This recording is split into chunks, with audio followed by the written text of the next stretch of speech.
Hello everyone, mabuhay. Today, we're going to discuss about the tourism development. So, let's get started.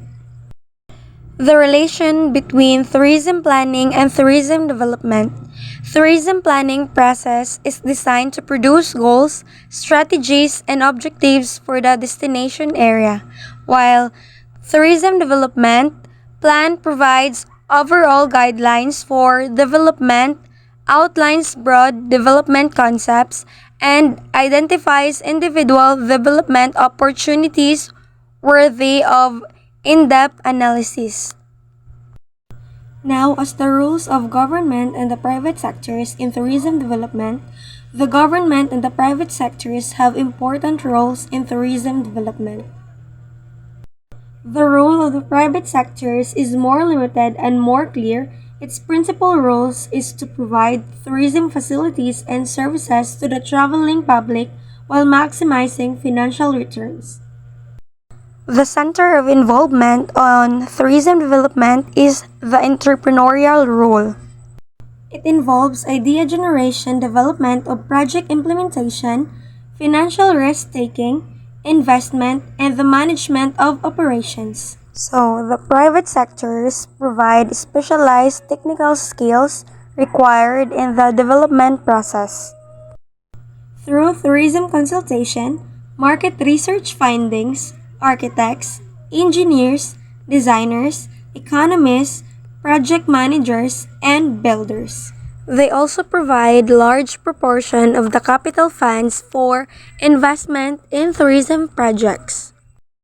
Through its financial institutions, corporate leaders, and individual citizens, we have also non-profit private organizations which also play an important role in tourism development in many destinations.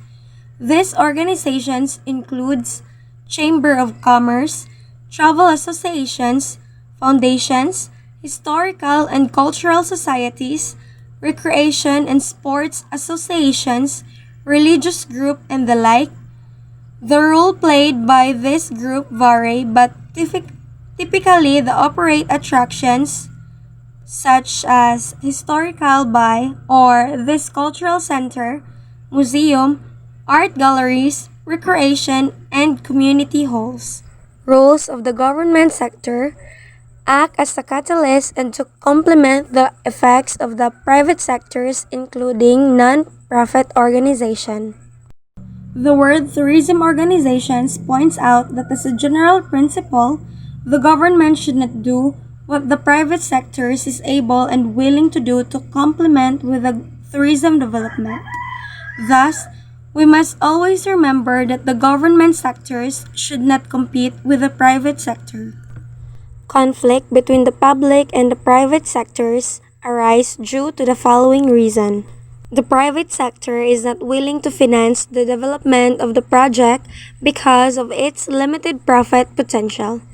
The government, however, has given the project high priority due to its regional economic contributions or its pivotal role in encouraging tourism activity. Another reason is an existing tourism facility that is bankrupt cannot be sold in the market. Thus, the government feels obliged to buy the facility. Also, the government stands to provide low-cost vacation opportunities for disadvantaged groups such as the poor, the sick, the aged. This is often called social tourism. Lastly, the government wants to encourage private sector development by initiating new types of development through demonstration or pilot projects. The characteristics of individual tourism development project. First, individual tourism development projects are generated either through the tourism planning process or by private sector. Second, potential tourism development projects have capability to generate financial profit. Third, they are essential components of the tourism product of the destination area. Lastly, some include projects that involve building construction as superstructure. Others require only human resources and equipment. There are 9 criteria in identifying desirable projects. First, economic contributions. So the government agency will check if the project creates a significant level of income and employment benefits. Second, environmental impact. The government should check if the project is developed in compliance with existing legislation and regulations governing the conservation and protection of the environment. Third, social cultural impacts. So the project does not jeopardize the social well-being of the citizens. Fourth, competitive impact. So the government agency should check if the project complements rather than competes with the existing tourism business without seriously jeopardizing the financial viability of any individual enterprise. Fifth, tourism impact. So we need to check if the project adds destination by creating an attraction and by being beneficial to the tourism industry.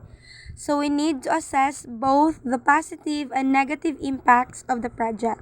Sixth, developer and operator capabilities. So we need to check if they are capable of developing and operating the business successfully. Seventh, compliance with policies, plans, and programs. So we need to check if the project is in compliance with the national tourism policy or it is accordingly to the national tourism development plans and programs of the country as to the case of the Philippines. We have the Tourism Act of 2009 that declares a national policy for tourism as an engine of investment, employment growth, and national development, and strengthening the Department of Tourism and its attached agencies to effectively and efficiently implement the policy and appropriating funds. 8. Equity contributions. So we need to check if it's profit generating so the investors have enough equity to include the venture. And lastly, feasibility. We need to check if the project is profit generating and it is economically beneficial. Steps in tourism development project evaluation and analysis system. So first, pre-feasibility study. Second, site analysis. Third, market analysis. Fourth, economic feasibility analysis. Fifth, cost benefit analysis. Sixth, government financial incentives in tourism development. And lastly, private sector financial for tourism development. Pre-feasibility study determines the justification of a more detailed economic feasibility study of a project and the subject which the detailed study should tackle. Its objective is to determine if available information is adequately detailed. The available information indicates that investment decision can be made on the basis of the pre-feasibility study alone. Certain aspects are so critical that they must be analyzed as part of the detailed economic feasibility study. Site analysis. So, an economic feasibility study can either specify a site or determine if any appropriate site exists within a geographic area. The criteria for site selection and evaluation vary according to the type of tourism project under consideration. Tourism project site criteria are divided into 3 categories. First, market-related site criteria. Second, criteria related to the physical characteristics of sites. Third, other criteria. Market analysis. So, as to the market analysis, it is often the most expensive and the time consuming element of the whole study process. The cost and the time required are directly independent on the combination of original and secondary research used. The market analysis usually begins with the collection and review of a secondary sources of information, since it gives a clear picture of the type and scope of a market research needed. An analysis of secondary sources in a tourist can be used a time-consuming and exhausting unless the researchers is familiar with the tourism-related bibliographies and institution. It is often a necessary to forecast demand for either the project itself or for the destination area in a general or for both. Where major tourism libraries are located as soon as the review of a secondary sources of information is completed a plan or original research in a drawn up and implemented so this involves carrying out of a variety of a survey and requires the research to have a true understanding of a marketing research techniques. So the most common methods are we have the questionnaire methods. So you may have a personal interview or called via telephone or a mobile phone, and then mail. But in our generation nowadays, we usually use email, so we can just send email through our potential market. The most common marketing research techniques is a personal interview, telephone, mail, or email. Then we may also use the focused group or Delphic method. So the questionnaire method is the most frequent project feasibility study. Questions are directed to potential users of the project or the owner or management of competitive or similar enterprises.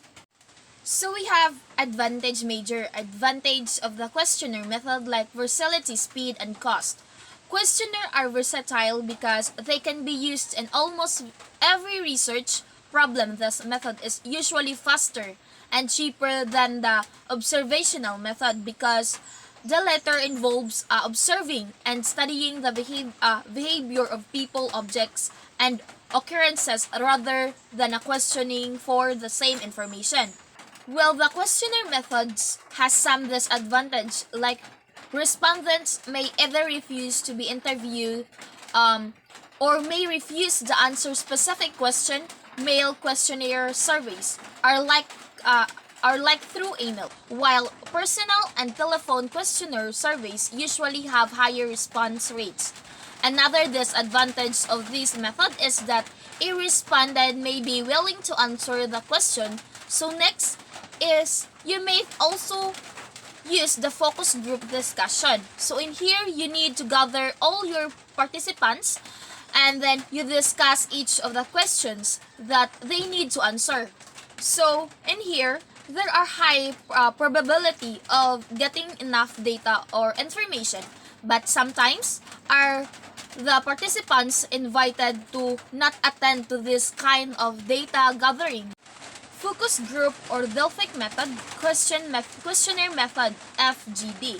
In here we have also different forecasting techniques like extrapolation, linear, exponential, cyclical. Second is conversion, and third is correlation. The next is summation, then test, and next is calculating methods. Calculating by inches, sales, potential, unit sales, elasticity, coefficients, or by models. Lastly, we have a guesstimate. Individual or by group using committee or Delphi process. So forecasts are generally divided into four time spans. These are short term like 1 day or 2 years, also medium term like 2 to 5 years, and long term 5 to 15 years. And for tourism, over 15 years. With regard to the individual tourism project and the evaluation of this economy visibility to forecasting of the potential market demand usually covers the medium term. The long-term forecast, which is the 15 years operation, this is operate because the most commercial tourism project operate to reach their full financial and operating potential within the 4 to 5 years or operate short and pay back their investor equity within 10 years. Economic feasibility analysis determines the capability of a project in producing satisfactory financial return for each investor. These steps consist of 7 distinct steps. So here are the steps. 7 distinct steps. Description of component scale and size and equity levels required to capture the potential market demand. The second is a specification of a unit prices and rates, estimation of revenue, market and demand levels, and unit prices and rates, and estimate of operating unit and profits, and preparation of a capital budget, estimation of a capital expenses, net income and cash flow. The lastly is calculation of rate of return on investment. The forecast of potential market demand and express desires and expectation of a person's interview provided the key inputs in describing a detailed project and concept. So, the project concept describe the component scales, size, and equalities levels or facilities and services needed to satisfy the potential demand discovered. Then the unique prices and rates are be prepared. So the next two steps are usually referred to as a production of a forecast income statement that indicate the estimated revenues, operating expenses, and operating profits for the project. When estimating revenues, the total potential demands must be broken down into segments and the applicable units prices, and rates and units must be multiplied against the resulting volumes in each segment. The operating expenses include costs incurred directly in operating projects, such as the cost of food and merchandise for resale, the cost of a labor, the cost of a marketing, the cost of energy, and the cost of repairs and maintenance. Publications which contain industry average performance, that is, statistic can help in estimating this operating cost, and there is a greater individual accuracy when the forecaster is familiar with the type of a business under consideration and when detailed staffing schedules and other operating standards are developed for the project. There are actually expenses, other expenses the project we encountered, and these are related to the capital investment and the development. So to estimate the expenses and a capital budget should be prepared first. So a capital budget is a detailed itemized budget of the capital investment required by the project for in the case of the recent project. This item will normally the construction cost, professional fees, infrastructure cost, and creational facilities cost. Fortunate, fortunate ex, uh, exposure, exposure equipment cost, contingencies, and the line. So the most realistic capital budget are usually produced by a multidiscipline team consisting of tourism consultants, civil engineers, and architect and landscape architect. Capital budget is first prepared by identifying all the capital cost be encouraged and encounter rather than pricing out each item. So a contingency factor normally between 10 to 20% is added to same items to cover unforeseen cost overruns or items overlooked after the capital budget has been completed. The capital related expenses for the project can be calculated. These include infinite in a charge or long-term debt. A depreciation is about taxes and insurance premiums on fixed asset. When this expense have not income figure and cash flow forecast, the net come and cash flow projections generally cover the useful life of the project. Each for mass reason enterprise thus not usually exist within 20 years of operations. The final step in the process used one or more financial techniques to measure the rate of return produced by the forecast net income and cash flow levels. When join those expert to favor the time value are the stakes, especially the net percent value and internal rate of return techniques. These two methods are based on the percent value concept, which implies that money has a time of volume. Thus, a dollar received today is worth more than a dollar received a year.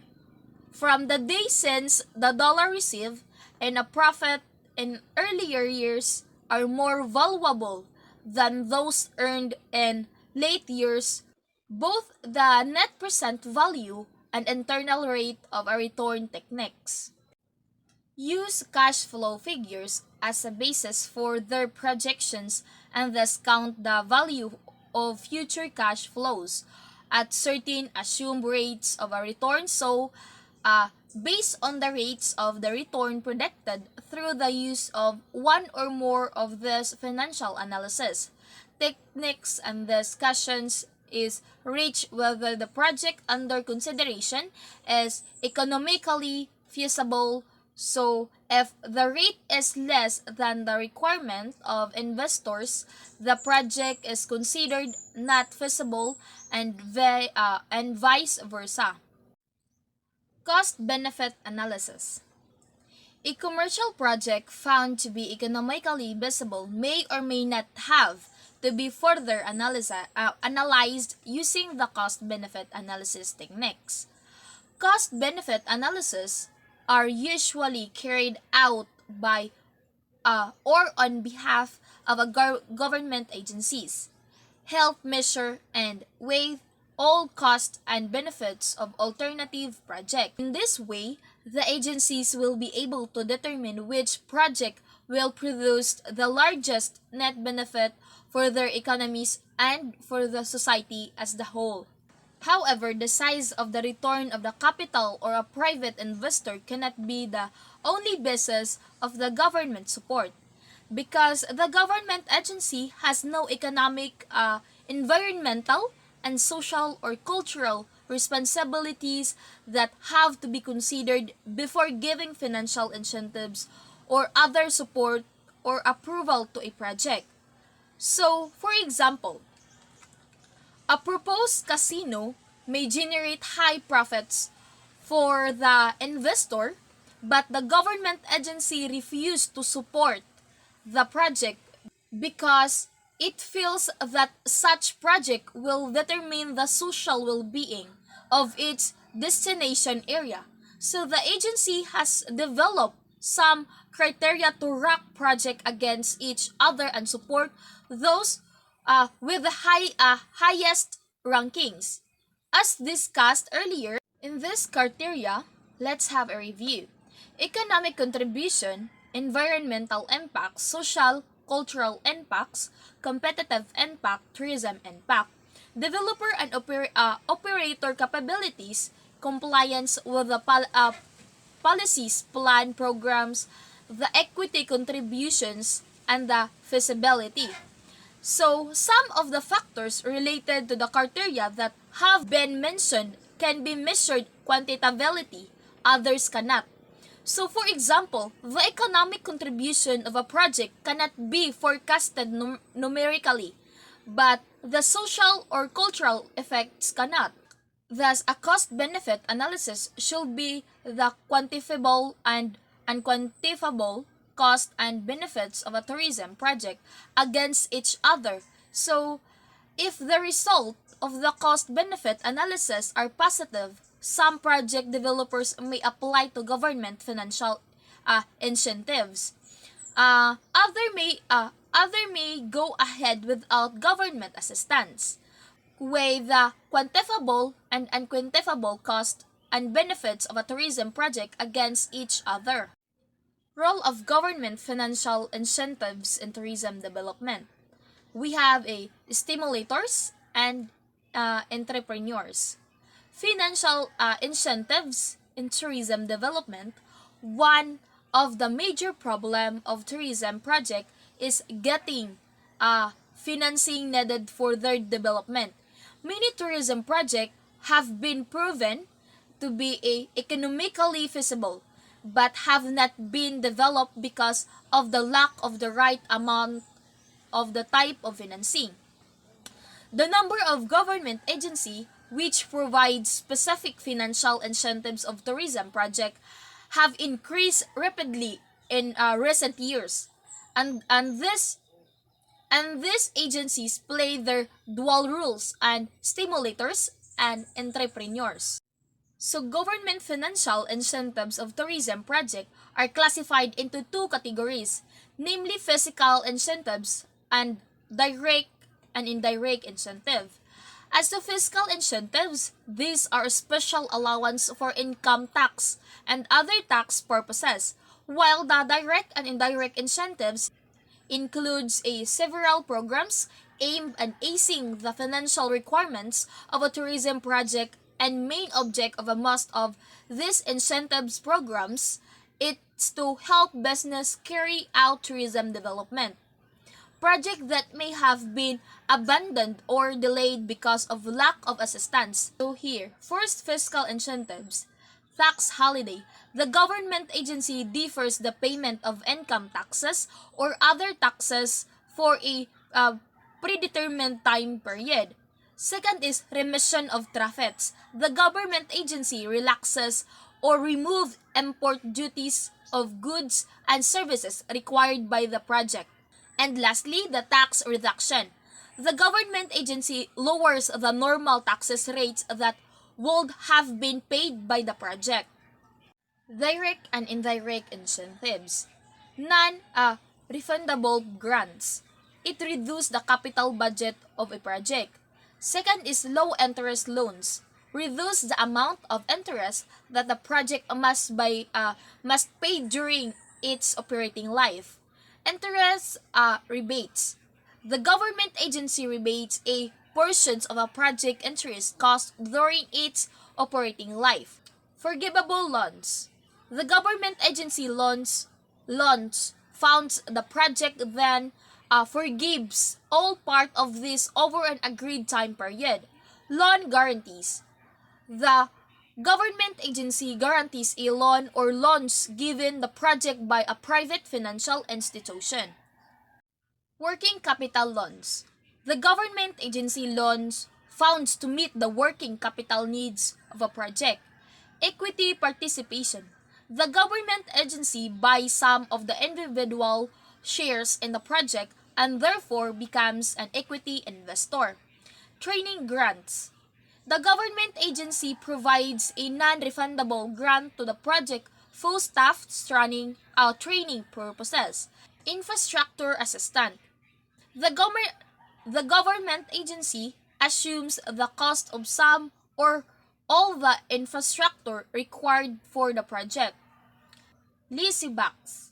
The government agency purchases lands, building or equipment and then leases them to the project. And lastly is land donation. The government agency donates land free or charge the project. So not all project requesting financial help receive it because most of the government agency that provide financial incentives usually receive more application or assistance than other budget can handle. Private sector financing for tourism development. The private sector generally supplies majority of the financing of tourism project. Private sector ranges from individual citizens, the major institutional lenders such as banks, trust companies, credit union, insurance companies, and other commercial finance companies. Before lending money, the project private financing agency requires the following. First, previous management experience in tourism and established credit record within the management development team. Second is proof of economic feasibility via an independent economic feasibility study. Third is adequate collateral of security for the fund to be borrowed. And adequate equity capital to be invested by owners of the project. Then proof of stability in the tourism industry in which the project will function. Tourism project required equity as well as a borrowed capital from owners and investor, and these individuals are the risk takers in the development, and they are rewarded with profits from the investment. This is the topic that I will be tackled: detailed design and construction. In the last stages of the tourism development project, the producers include the following. First, preparation of the preliminary architectural concept. These stages focuses on generating creative ideas and concept that align with the project objective and requirements. Second is preparation of the preliminary architectural design. This design further refine the initial concept and begin the outline, the project details of the project architectural elements. In preparation of the final architectural design, this design include prices, measurement, materials, layouts, and specification necessary for the construction phase. And the last, it is a construction. One of the final architecture design have been approved, the construction phase commences. A construction team used the approved drawings and a guide to bring the project to life. And that's all, ma'am. Thank you.